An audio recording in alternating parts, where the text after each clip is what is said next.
لیکن کیا ہوا یہ کہ اس نے جماعت سے نماز چھوڑ دی، جماعت سے نماز چھوڑ دی۔ کوئی بہت ہی شرعی عذر ہو تو وہ بات الگ ہے، لیکن یہ جو ہمارے بہانے ہیں یہ شرعی عذر میں شامل نہیں ہوتے۔ سر دکھ رہا ہے، پیٹ دکھ رہا ہے، فلاں کی طبیعت خراب ہے، فلاں کا یہ ہے، فلاں کا وہ ہے۔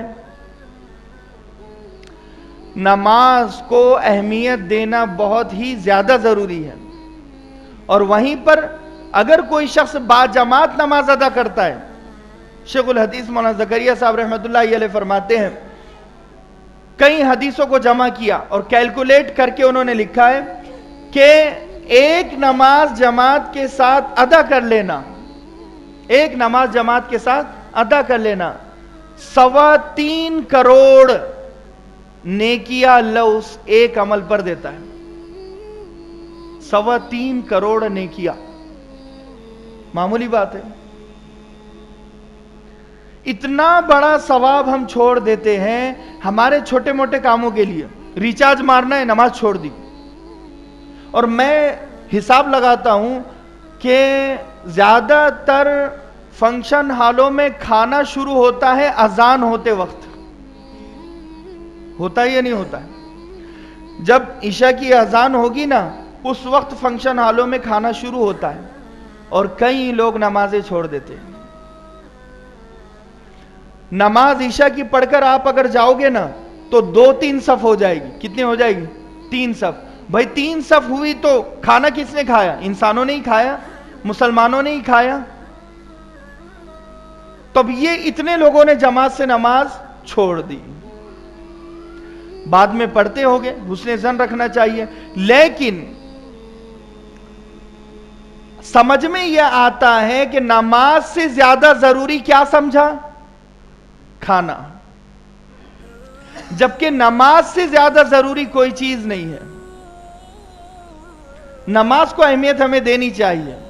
اللہ کے نبی صلی اللہ علیہ وسلم نے اپنی زندگی میں نماز کو کبھی آگے پیچھے نہیں کیا، اور صرف آپ نہیں، آپ کے صحابہ کرام نے بھی نہیں کیا، تابعین تبع تابعین نے بھی نہیں کیا، اولیاء اللہ خواجہ معین الدین چشتی اجمیری رحمۃ اللہ علیہ نے نماز کے عمل کو آگے پیچھے کبھی نہیں کیا۔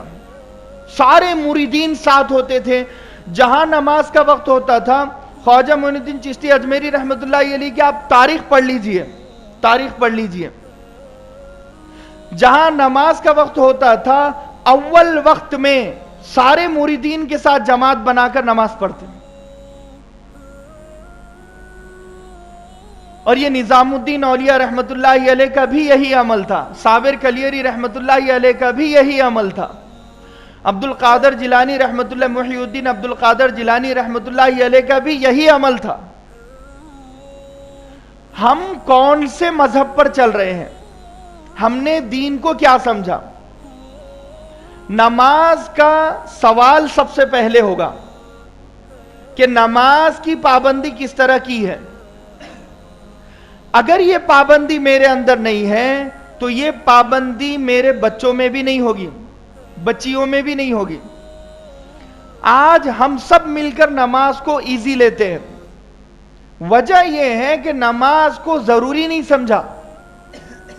الصلاۃ معراج المؤمنین، نماز مومنوں کی معراج ہے۔ اللہ کے نبی معراج پر گئے ہیں تو تحفے میں نماز لائی ہے، سجدے لائے ہیں، تو میری معراج اور آپ کی معراج اسی نماز کو بنا دیا گیا ہے، تو دونوں میں مناسبت ہے، یعنی دونوں میں کنیکشن ہے۔ کس طرح؟ مثال کے طور پر ایک چیز اللہ کے نبی صلی اللہ علیہ وسلم اللہ کے پاس سے لے کر آ رہے ہیں، یہ ہے 5 نمازیں، اور یہ لا کر ہر مسلمان کو دے دی تحفے میں، سب کو بانٹ دی، تقسیم کر دی، 5 نمازیں۔ تو اب یہ ہماری جو نمازیں ہیں، کیا ہماری نمازوں کا کنیکشن اللہ کے نبی کی لائی ہوئی تحفوں سے نہیں ہے؟ ڈائریکٹ کنیکشن ہے۔ کیا ہے؟ ڈائریکٹ کنیکشن ہے۔ اس کا مطلب وہ تحفہ اللہ کے نبی نے شیئر کیا ہے اور ہم اللہ کے تحفے کو نظر انداز کر رہے ہیں. اللہ کرے بات سمجھ میں آ جائے. مثال کے طور پر کیسے سمجھائے گے؟ ایک کیک ہے، وہ کیک کسی نے ہم کو تحفے میں دیا، ہم نے وہ کیک کھایا اور ہم نے ہمارے بچوں کو بھی کھلایا، اور آگے وہ کیک تھوڑا تھوڑا ہر ایک نے کھایا. تو وہ جو کیک محبت سے ہمیں دیا گیا تھا، وہی محبت سے ہم نے وہ کیک ہمارے بچوں کو دیا. اگر وہ بچے اس کیک کو پھینک دے، اس کیک کو نہ کھائے، تو انہوں نے ایک تو باپ کا بھی دل دکھایا اور ایک تو اس کا بھی دل دکھایا جس نے پہلی مرتبہ وہ کیک تحفے میں دیا تھا ہمارے باپ کو. بات سمجھ میں آئی؟ یعنی قدر نہیں کی ہے. وہ آتے ہیں نا پشتینی کنگن، نئی نئی شادی ہوتی ہے تو بہو کو کنگن پہناتے ہیں کہ بھئی یہ ہماری دادی کا کنگن ہے. وہ دادی کو ان کی ساس نے دیا تھا، ان کو ان کی ساس نے دیا تھا، ہے نا. اور اگر وہ کنگن ہماری بیوی کو کوئی دے، یعنی ہماری ماں دے، اور بیوی وہ کنگن لے اور لے کر اس کنگن کو بیچ دے یا اس کنگن کو توڑ دے، تو ہماری بیوی نے بے عزتی ہماری بھی کی، ناقدری ہماری بھی کی، اور کس کی ہے؟ اوپر ہماری پشتوں کی بھی کی ہے. کس کی ہے؟ پشتوں کی بھی کی ہے. ہماری دادی پردادی سب کی ہے. پشتینی زیورات کی ہے. بات سمجھ میں آ رہی؟ موروثی جائیداد کی ہے. تو یہ جو نماز ہے نا، ہم جو ان نمازوں کے ساتھ کھیلواڑ کرتے ہیں تو ہم اللہ کے تحفے کی قدر نہیں کر رہے ہیں. ہمارے نزدیک اللہ کے تحفے کی کوئی ویلیو نہیں ہے. ہمارے نزدیک اللہ کے تحفے سے زیادہ ویلیو میڈیکل میں جانا، ہاسپٹل میں جانا، برتھ ڈے منانا، رسم و رواج کرنا، شادی کرنا، سر کا دکھنا، پیر کا دکھنا، ایڑی کا دکھنا، ریڑھ کی ہڈی کا دکھنا، یہ سارے عمل اللہ کے تحفے سے بڑے ہیں. ہمارے نزدیک یہ سارے عمل اللہ کے تحفوں سے بڑے ہیں، اور اللہ کا تحفہ ہمارے نزدیک اتنی اہمیت، اتنی ویلیو نہیں ہے جتنی ویلیو ہماری بیوی بچوں کی ہے. میں صحیح کہہ رہا ہوں غلط کہہ رہا ہوں؟ اگر یہ بات غلط ہوتی تو ہر نماز میں مسجد بھری ہوئی نظر آتی. ہر مسجد کا یہ حال ہے کہ فجر میں نمازی کم، ظہر میں نمازی کم، عصر میں نمازی کم، مغرب میں نمازی کم، عشاء میں نمازی کم، اور جمعہ میں نمازی فل. وہ بھی کب؟ جماعت کے وقت، کہ زیادہ ٹائم مسجد میں نہ لگے، 5-7 منٹ میں ہمارا کام ختم ہو جائے. جبکہ سگریٹ پینے والا 5 منٹ میں ایک سگریٹ پیتا ہے. تو ہم نے ہمارے جمعہ کے دن، مبارک دن میں، مبارک نماز کو ایک سگریٹ کا اتنا وقت دیا. تو کیا ہم بے فکر ہو گئے ان صحابہ کے سامنے جنہوں نے اپنی گردنیں کٹائی، بیوی کو، بیوہ بچوں کو یتیم کیا، اور ہمارے سامنے پورا دین ہے مگر ہم اس دین پر چلنے کے لیے تیار نہیں ہیں؟ یہ ہماری کمی ہے، ہماری لا علمی ہے. آج اتنی تعداد کم ہے، کل اور 20 سال کے بعد اگر یہی حال رہا، اگر علماء کی بات کو نہ مانا گیا، قرآن اور حدیث کی بات کو نہ مانا گیا، اگر دین کو اہمیت نہیں دی گئی، نمازوں کو اہمیت نہیں دی گئی، تو بھی کل ہماری نسلیں ان کے اماموں کے سامنے بیٹھی ہوئی ہوگی اور وہ بھی تعداد میں کم ہو گئے. وہ بھی تعداد میں کم ہو گئے. نماز چھوڑنے والوں کی تعداد بڑھ جائے گی، پڑھنے والوں کی تعداد کم ہوگی، روزہ رکھنے والوں کی تعداد کم ہوگی، روزہ چھوڑنے والوں کی تعداد زیادہ ہوگی، زکوٰۃ دینے والوں کی تعداد کم ہوگی، زکوٰۃ نہیں دینے والوں کی تعداد زیادہ ہوگی. ہم ذمہ دار رہے گا اور کوئی نہیں رہے گا. تو میں بالواسطہ اور براہ راست عبادت بتا رہا تھا. تو وہ جو یہ بھی ایک صاحب کہنے لگے بیوی بچوں کو کھلانا بھی عبادت کا عمل ہے. ہاں وہ بھی عبادت ہے. بیوی بچوں کو حلال مال کھلانا, محنت کی کمائی کھلانا اور خون پسینے کی کمائی کھلانا, وہ بھی عمل عبادت ہے, لیکن وہ بالواسطہ عبادت ہے. اس میں ہماری ضروریات چھپی ہوئی ہیں. ہم جو باہر جا رہے ہیں اور حلال کام کر رہے ہیں اور حلال کمائی کما رہے ہیں اور حلال پیسے گھر میں لا رہے ہیں اور 10 گھنٹے 8 گھنٹے ڈیوٹی ہم کر رہے ہیں, تو اس میں ہماری دنیاوی ضرورتیں چھپی ہوئی ہیں. ہاں ہم نے نبی کے طریقے پر تجارت کی تو وہ عمل ہمارا عبادت بن گیا, مگر وہ عمل نماز سے بڑا نہیں ہے, کیونکہ نماز میں ہماری کوئی ضرورت چھپی ہوئی نہیں ہے. نماز پیور اللہ کے لیے, خالص اللہ کے لیے. جہاں ہماری ضرورت, ہمارا مقصد ہو اور وہ عمل ہمارا عبادت ہو, چاہے وہ جائز طریقے پر ہو, مگر نماز سے بڑا نہیں ہے, روزے سے بڑا نہیں ہے. نماز, روزہ, حج, صدقات وخیرات یہ براہ راست بڑی بڑی عبادتیں ہیں. پہلے نمبر کی عبادت ہے. اور دوسرے نمبر کی عبادت بالواسطہ عبادت ہے. سمجھ میں ہی بات؟ تو یہ فرق ہے. اللہ کے نبی صلی اللہ علیہ وسلم فَإِذَا فَرَغْتَ فَانْصَبْ إِلَىٰ رَبِّكَ فَارْغَب, آپ صلی اللہ علیہ وسلم کو کیا کہا گیا کہ جب آپ اپنے کاموں سے فارغ ہو جائیں, فرغتا فَانْصَبْ, تو اپنے آپ کو تھکائیے. کیا مطلب ہے؟ اللہ کے نبی صلی اللہ علیہ وسلم سے کہا جا رہا ہے کہ جب آپ بالواسطہ عبادتوں سے فارغ ہو جائے, آپ براہ راست عبادت میں اپنے آپ کو تھکائیے. بالواسطہ عبادت یعنی اللہ کے نبی صلی اللہ علیہ وسلم سے یہ کہا جا رہا ہے کہ آپ کے جب دنیاوی کام, دنیاوی عبادتیں جب ہو جائے, تو اب آپ اپنے رب کے پاس آئیے اور اپنے آپ کو تھکائیے نماز کی عبادت میں. اسی لیے تو اللہ کے نبی صلی اللہ علیہ وسلم اتنی لمبی نماز پڑھتے تھے کہ پاؤں پر حتیٰ یتورمت قدما, یہاں تک کہ اللہ کے نبی کے پاؤں پر ورم آ جاتا تھا, ول آ جاتے تھے, نشانات پڑ جاتے تھے. اتنی لمبی لمبی نماز اللہ کے نبی صلی اللہ علیہ وسلم نے پڑھی ہے. سورہ بقرہ پڑھی ہے, سورہ آل عمران پڑھی ہے, اتنی بڑی بڑی نمازیں, لمبی لمبی نمازیں پڑھی ہیں. یہ اللہ کے نبی کا ذاتی عمل تھا. فَانْصَبْ فَإِذَا فَرَغْتَ فَانْصَبْ, اپنے آپ کو تھکایا اپنے آپ کو. تو کیا اللہ کے نبی صلی اللہ علیہ وسلم کو اس عبادت میں اپنے آپ کو تھکایا, تو کیا وہ عبادت آپ دنیاوی کام کر رہے تھے, دنیاوی کاروبار کر رہے تھے, جو اللہ نے کہا کہ آپ کی اگر وہ کام ہو جائے تو آپ ان کاموں میں اپنے آپ کو تھکائیے. اللہ کے نبی وہ کام بھی عبادت والا کر رہے تھے, دین کا کام کر رہے تھے, لیکن اللہ تبارک و تعالی تعلیم, تبلیغ, جہاد, اللہ کے نبی صلی اللہ علیہ وسلم کے 4 کام تھے, تعلیم, تبلیغ, جہاد, تربیت.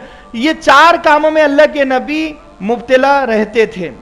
لیکن اللہ تبارک و تعالی نے کہا کہ اگر یہ 4 کام آپ کے ہو جائیں تو آپ اپنے آپ کو تھکائیے ہمارے سامنے. بات سمجھ میں آ رہی؟ یعنی وہ بھی عبادت ہے. تعلیم عبادت ہے, کسی کو نماز سکھانا, ذکر و اذکار سکھانا, کسی کو اخلاق سکھانا, تربیت کرنا, یہ بھی عبادت کا عمل ہے. جہاد عبادت ہے, تبلیغ عبادت ہے. لیکن آپ سے کہا کہ ان عبادتوں میں سب سے بڑی عبادت جو ہے وہ عبادت میں اپنے آپ کو تھکائیے. وہ عبادت ہے نماز, وہ عبادت ہے نماز. فَانْصَبْ, اپنے آپ کو تھکائیے. اس سے ایک بات پتہ چلی ہے کہ دین کا کام کرنے والے جو لوگ ہیں وہ نمازوں کو زیادہ اہمیت دیتے نہیں ہیں, یہ سوچ کر کہ ہم یہ بھی تو دین کا کام کر رہے ہیں. مثال کے طور پر اگر کسی ٹرسٹ کا یہ کام ہے پانی پلانا, تو وہ یہ سوچتے ہیں کہ بھئی پانی پلانا بھی عبادت. شیطان جو ہے نا, شیطان عابد کو عبادت کی لائن سے بہکاتا ہے, ہر ایک کو اس کی لائن سے بہکاتا ہے.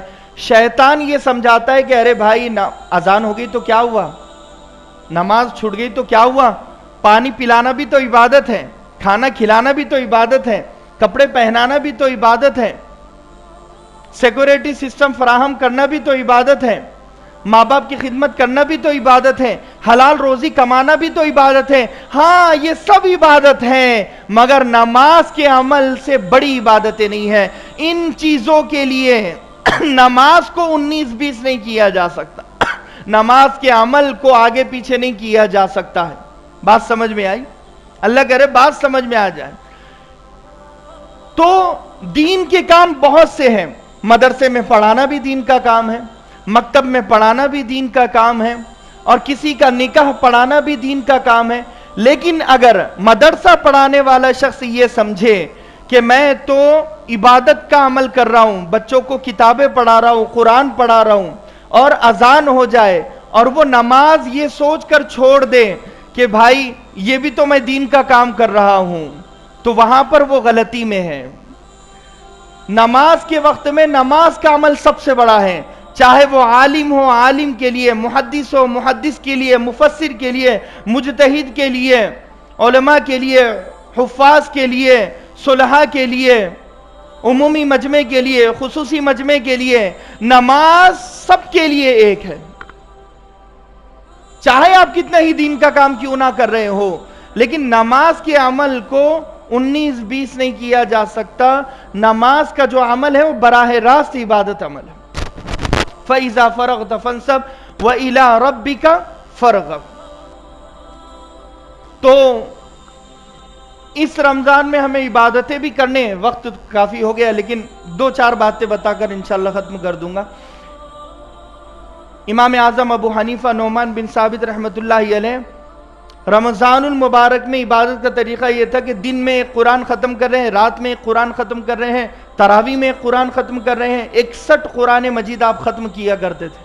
ہم اس رمضان کا استقبال نمازوں کے ذریعے سے جہاں کر رہے ہیں، نمازوں کی خوب پابندی ہو اور ذکر و اذکار بھی ہو. سبحان اللہ والحمدللہ ولا الہ الا اللہ واللہ اکبر ولا حول ولا قوت الا باللہ، سبحان اللہ وبحمدہ، سبحان اللہ العظیم.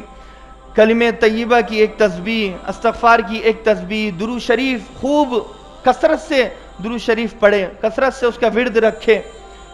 اور نفل نمازیں، اشراق، چاشت، اوابین، اور تہجد. سحری کے لیے اٹھتے تھوڑا پہلے اٹھ جائے، تہجد کی نماز بھی ہماری ہو. اور اس کے ساتھ ساتھ قرآن کی تلاوت. یا علامہ شامی رحمۃ اللہ علیہ دن رات میں ایک قرآن ختم کیا کرتے تھے روزانہ. بھائی ہم ایک قرآن نہیں ختم کر سکتے تو کم سے کم ایک پارہ پڑھ لیں، 2 پارے پڑھ لیں، آدھا پارہ پڑھ لیں، پاؤ پارہ پڑھ لیں، ایک رکوع پڑھ لیں. کچھ نہ کچھ تو قرآن کا حق ہے. قرآن اور رمضان کو دونوں کو ایک دوسرے سے مناسبت ہے، لازم و ملزوم ہے. رمضان ہو اور کوئی قرآن نہ پڑھے، اس سے بڑا محروم کوئی نہیں ہو سکتا. بھئی رمضان میں تو تلاوت زیادہ ہونی چاہیے، خوب تلاوت. اللہ کے نبی صلی اللہ علیہ وسلم نے فرمایا کہ جو شخص تلاوت کرے اور دعا کا وقت چلا جائے، اللہ تبارک و تعالیٰ بغیر دعا کیے اللہ اس کی مرادوں کو پوری کرتا ہے قرآن کی برکت سے. اسی لیے قرآن کی خوب تلاوت ہو، نمازوں کی خوب کثرت ہو، دعاؤں کی خوب کثرت ہو، اور اس کے ساتھ صدقات و خیرات بھی خوب کثرت سے. لوگ زکوٰۃ دیتے ہیں تو سمجھتے ہیں اب صدقہ دینا ہی نہیں ہے. نفل صدقہ خوب دینا چاہیے. اللہ کے نبی صلی اللہ علیہ وسلم سخاوت کا سمندر بن جایا کرتے تھے. حضرت علی رضی اللہ عنہ فرماتے ہیں اللہ کے نبی صلی اللہ علیہ وسلم کو ہم نے سخاوت کا سمندر بنتے ہوئے دیکھا ہے. رمضان مبارک میں کوئی مانگنے کے لیے آیا، زبان پر جیسے ہی کچھ آیا فوراً دے دیا، جو آیا وہ دے دیا، جو آیا وہ دے دیا. کثرت سے اللہ کے نبی صلی اللہ علیہ وسلم سخاوت کیا کرتے تھے. تو بھئی ہم بھی سخی بنے، خوب صدقہ و خیرات کریں، خوب زکوٰۃ نکالیں. اور لہٰذا زکوٰۃ نہیں دینے کے بہانے نہ ڈھونڈے، زکوٰۃ دینے کے بہانے ڈھونڈے کہ مجھے انشاءاللہ زکوٰۃ اس سال ادا کرنا ہے اور میں خوب صدقہ و خیرات کروں گا. اس کی خوب کثرت کرے گے بھئی.